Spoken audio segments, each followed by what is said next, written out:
السلام علیکم ورحمۃ اللہ وبرکاتہ۔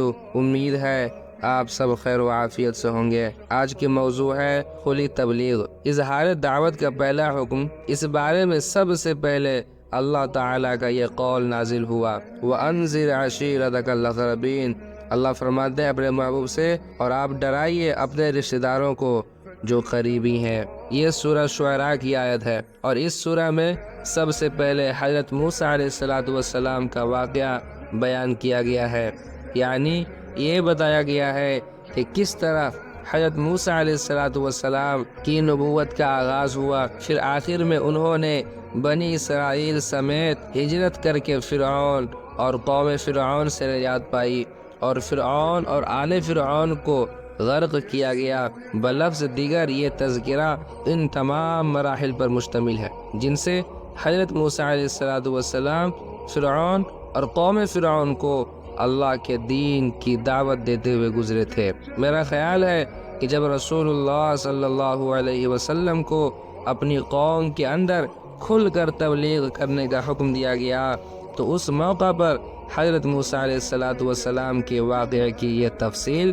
اسی لیے بیان کر دی گئی تاکہ کھلم کھلا دعوت دینے کے بعد جس طرح کی تکذیب اور ظلم و زیادتی سے سابقہ پیش آنے والا تھا، اس کا ایک نمونہ آپ صلی اللہ علیہ وسلم اور صحابہ کرام رضی اللہ تعالیٰ عنہ مجمعین کے سامنے موجود رہے۔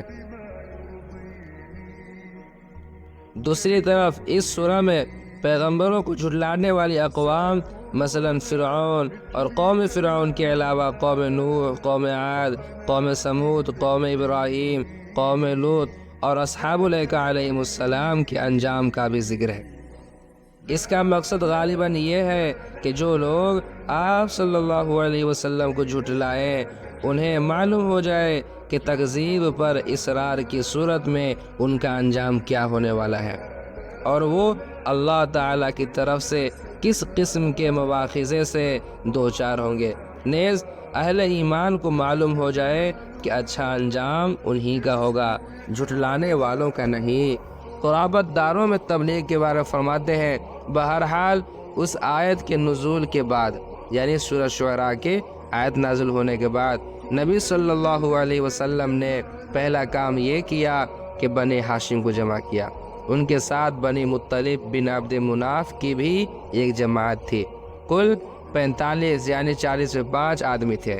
لیکن ابو لہب نے بات لپک لی اور بولا، دیکھو یہ تمہارے چچا اور چچیرے بھائی ہیں، بات کرو لیکن نادانی چھوڑ دو، اور یہ سمجھ لو کہ تمہارا خاندان سارے عرب سے مقابلے کی تاب نہیں رکھتا، اور میں سب سے زیادہ حقدار ہوں کہ تمہیں پکڑ لوں۔ بس تمہارے لیے تمہارے باپ کا خانوادہ ہی کافی ہے، اور اگر تم اپنی بات پر قائم رہے تو یہ بہت آسان ہوگا کہ قریش کے سارے قبائل تم پر ٹوٹ پڑے اور بقیہ عرب بھی ان کی مدد کریں۔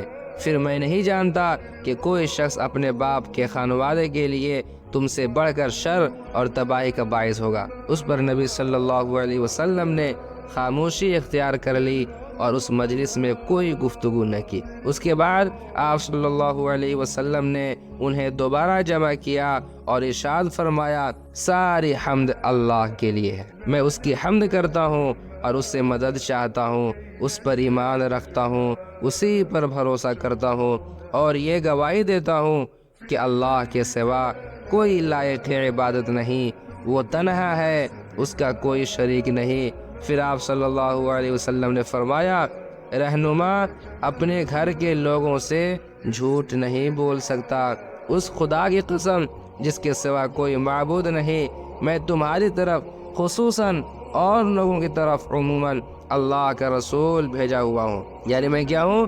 میں اللہ کا پیغمبر ہوں، اللہ کا بھیجا ہوا رسول ہوں۔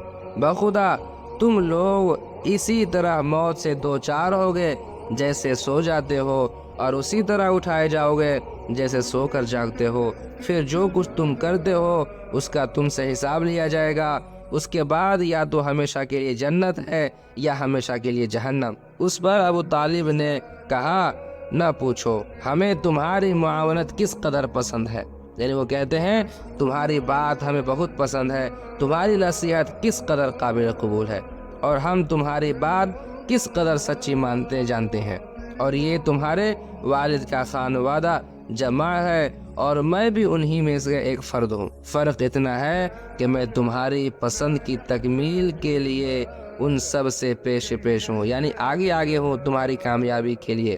لہٰذا تمہیں جس بات کا حکم ہوا ہے اسے انجام دو۔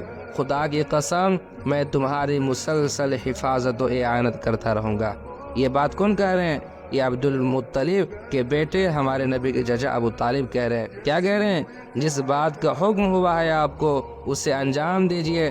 خدا کی قسم میں تمہاری مسلسل حفاظت و اعانت کرتا رہوں گا، البتہ میری طبیعت عبد المطلب کا دین چھوڑنے پر راضی نہیں۔ ابو لہب نے کہا، خدا کی قسم یہ برائی ہے، اس کے ہاتھ دوسروں سے پہلے تم لوگ خود ہی پکڑ لو۔ اس پر ابو طالب نے کہا، خدا کی قسم جب تک جان میں جان ہے ہم ان کی حفاظت کرتے رہیں گے۔